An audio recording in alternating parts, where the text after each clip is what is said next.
The hidden hands behind the central banks. How elite families gained control of the world's money. The modern central banking system, often portrayed as a neutral tool of state policy, is in reality a product of elite private interests.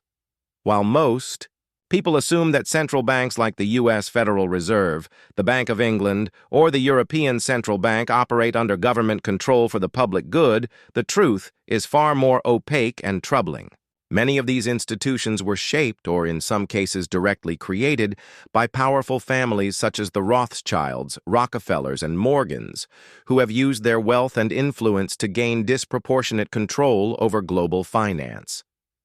The result is a financial architecture designed not to serve the people, but to serve the interests of a globalist elite. The Federal Reserve, a private cartel in disguise. Contrary to popular belief, the Federal Reserve is not a government institution. Established in 1913 through the Federal Reserve Act, it was born out of secret meetings held on Jekyll Island by a handful of bankers and political figures, including representatives from J.P. Morgan and the Rothschild-linked Kuhn, Loeb Co.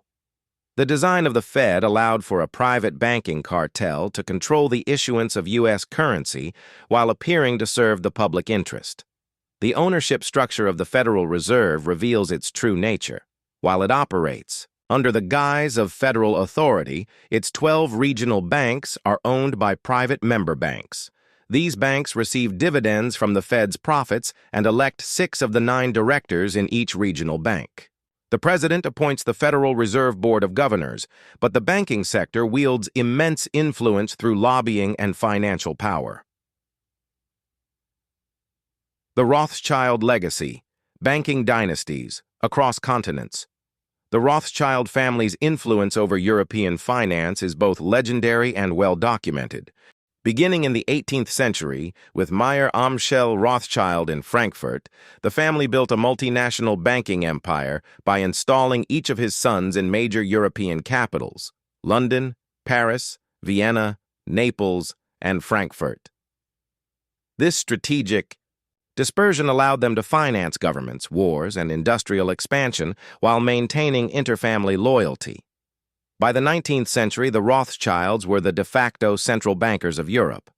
They financed Britain's war against Napoleon, underwrote the construction of railroads across the continent, and helped fund the Suez Canal.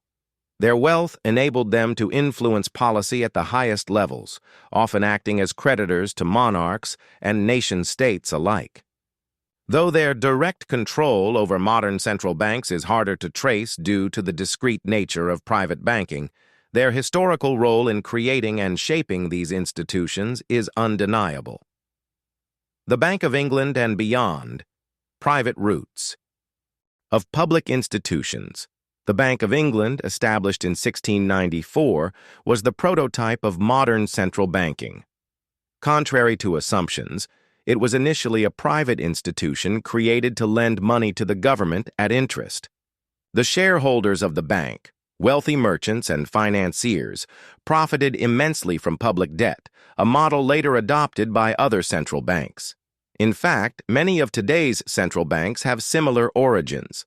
The Swiss National Bank is publicly traded. The Bank of Japan has over 40% of its shares in private hands. Even the European Central Bank, which represents a conglomeration of national banks, traces its governance to institutions that were themselves influenced or outright controlled by financial elites, creating money from thin air. A crime in plain sight. The core function of central banks today, issuing fiat currency and setting interest rates, is essentially legalized alchemy. These institutions create money digitally or through bond issuance, not backed by any tangible asset, and lend it to governments and commercial banks at interest. The result? Endless debt, inflation, and dependency on financial institutions for survival. This is not wealth creation, it's wealth extraction. The elites profit by charging interest on money created out of nothing, while the average citizen pays the price through taxes, inflation, and austerity. This system ensures that power remains concentrated in the hands of a few, while democracy becomes a performance managed by moneyed interests. Conclusion. Time to pull back the curtain. The myth that central banks are impartial government tools must be challenged. From the Federal Reserve to the Bank of England, these institutions were either founded or heavily influenced by elite banking families whose interests rarely align with those of the general public.